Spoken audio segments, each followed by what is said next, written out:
প্রিয় ভাই ও বোনেরা, মানুষের জীবনের ছোট ছোট অভ্যাসগুলো ধীরে ধীরে বড় প্রভাব ফেলে।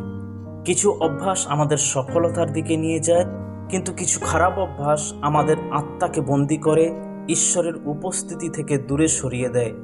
বাইবেল স্পষ্টভাবে বলে, কুসংসর্গ শিষ্টাচার নষ্ট করে।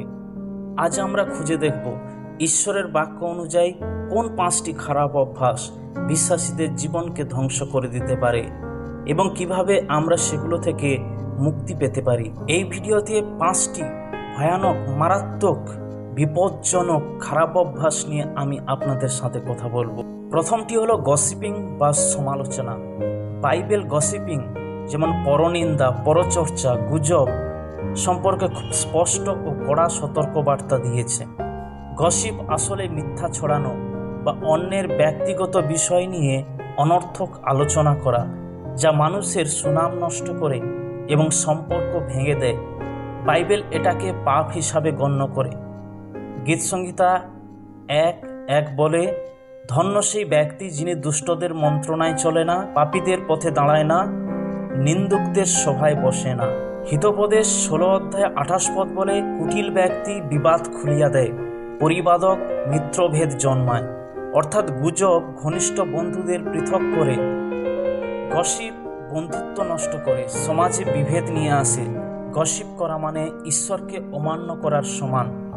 যাকব 1:26 লেখা রয়েছে, যদি কেউ ভাবে সে ধার্মিক কিন্তু নিজের জীবকে নিয়ন্ত্রণ করতে পারে না, তবে তার ধর্ম নিরর্থক।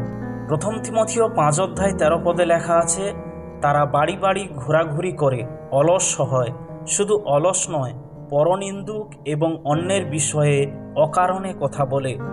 গসিপকে অলসতার সাথেও যুক্ত করা হয়েছে। গসিপ করা মানে হলো অন্যকে আঘাত করা, বিনা কারণে অন্যের সম্পর্কে সমালোচনা করা, মিথ্যা বা আধা মিথ্যা কথা প্রচার করা। আর এই গসিপের ফলে বন্ধুত্ব, সম্পর্ক বিচ্ছেদ হয়। তাই খ্রিস্ট বিশ্বাসীদের উচিত গসিপ থেকে দূরে থাকা আর কারোর দোষ আলোচনা না করে তার জন্য প্রার্থনা করা। বাইবেল শেখায় তোমাদের কথাবার্তা সর্বদা অনুগ্রহপূর্ণ এবং লবণের স্বাদযুক্ত হোক। দ্বিতীয়ত আমি কথা বলবো লেজিনেস বা অলসতা নিয়ে। প্রার্থনার সময় অলসতা, চার্চে যাওয়ার সময় খালি হাতে যাওয়া, এগুলো লেজিনেসের সাইন। বাইবেলে অলসতা বা লেজিনেস সম্পর্কে খুব স্পষ্টভাবে শিক্ষা দেওয়া হয়েছে। ঈশ্বর চান আমরা যেন পরিশ্রমী, দায়িত্বশীল এবং বিশ্বাসযোগ্য ব্যক্তি হই। অলসতা কেবল শারীরিক ক্ষতি নয়, আত্মিক জীবনকেও দুর্বল করে দেয়। হিতোপদেশ 6:9-11 লেখা আছে, হে অলস, তুমি কতকাল শুইয়া থাকিবে? কখন নিদ্রা হইতে উঠিবে? আর একটু নিদ্রা, আর একটু তন্দ্রা, আর একটু শুইয়া হস্ত জড়সড় করিব। তাই তোমার দারিদ্রতা দস্যুর ন্যায় আসিবে, তোমার দৈন্যদশা ঢালির ন্যায় আসিবে। এখানে শেখানো হচ্ছে যে অলসতা মানুষকে দারিদ্র ও অভাবে ফেলে দেয়। হিতোপদেশ 13:4 বলে, অলসের প্রাণ আকাঙ্ক্ষা করে কিন্তু কিছুই পায় না, কিন্তু পরিশ্রমীদের প্রাণ পুষ্ট হয়। অলসতা কখনোই তৃপ্তি নিয়ে আসে না। প্রিয় বন্ধুরা, অলসতা হলো একটি পাপ, কারণ এতে দায়িত্ব উপেক্ষা করা হয়। ঈশ্বর চান আমরা কর্মঠ, অধ্যবসায় এবং বিশ্বস্ত হই। অলসতা নিয়ে আসে দারিদ্রতা, ব্যর্থতা এবং আধ্যাত্মিক দুর্বলতা। যাকব লিখেছেন, আমাদের বিশ্বাস থাকা যথার্থ নয়, কর্ম এবং বিশ্বাস উভয়ই আমাদের প্রয়োজন রয়েছে। কর্মবিহীন বিশ্বাস হলো মৃত। তৃতীয়ত আমি কথা বলতে চাই ধূম্রপান এবং মদ্যপান নিয়ে, স্মোকিং অ্যান্ড অ্যালকোহল। জগতের অন্যান্য লোকেদের মতো খ্রিস্ট বিশ্বাসীরাও এই স্মোকিং এবং অ্যালকোহলকে খুব হালকাভাবে নেয়। আমরা সকলে জানি ধূম্রপান এবং মদ্যপান আমাদের স্বাস্থ্যের জন্য ক্ষতিকারক। পবিত্র বাইবেল 1 করিন্থীয় 6:19 বলা হয়েছে, তোমরা কি জানো না যে তোমাদের দেহ হলো পবিত্র আত্মার মন্দির? তাই দেহকে নষ্ট করার অর্থ হলো আত্মার মন্দিরকে অপবিত্র করা। বাইবেল সরাসরি বলে, মদে মাতোয়ারা হয়েও না, এতে লাম্পট্য আছে, বরং আত্মায় পূর্ণ হও। মদ মানুষকে নিয়ন্ত্রণ হারাতে বাধ্য করে, পাপের দিকে টেনে নিয়ে যায়। স্মোকিং আর অ্যালকোহল হলো বদ অভ্যাস, যা শরীরকে ধ্বংস করে, আত্মিক জীবনকে নষ্ট করে, পরিবার ও সমাজে নেতিবাচক প্রভাব ফেলে এবং ঈশ্বরের মহিমাকে কমিয়ে দেয়।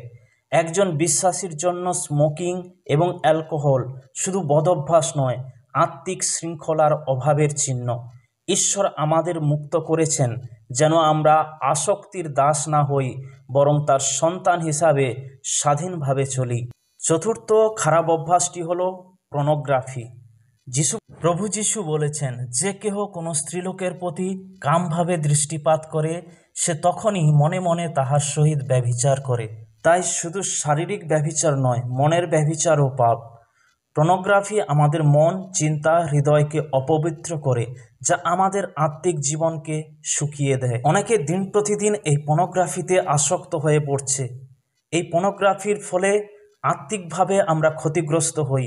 বাইবেল পাঠ, প্রার্থনা, উপাসনায় মনোযোগ নষ্ট হয়, মানসিকভাবে আসক্তি তৈরি হয়, মনকে কুচিন্তায় ভরিয়ে দেয়, সম্পর্ক ভেঙে যায়, স্বামী স্ত্রীর মধ্যে সম্পর্কে ক্ষতি আসে, শারীরিকভাবে মস্তিষ্কে ডোপামিনের অস্বাভাবিক প্রভাব পড়ে, মনে হয় অন্য কোনো কিছুতে আনন্দ নেই, শুধুমাত্র আনন্দ এখানেই আছে। তাহলে যারা এই পর্নোগ্রাফিতে আসক্ত তারা কি করে এখান থেকে বেরিয়ে আসবে? একটি উপায় হলো পরিহার করা, বর্জন করা।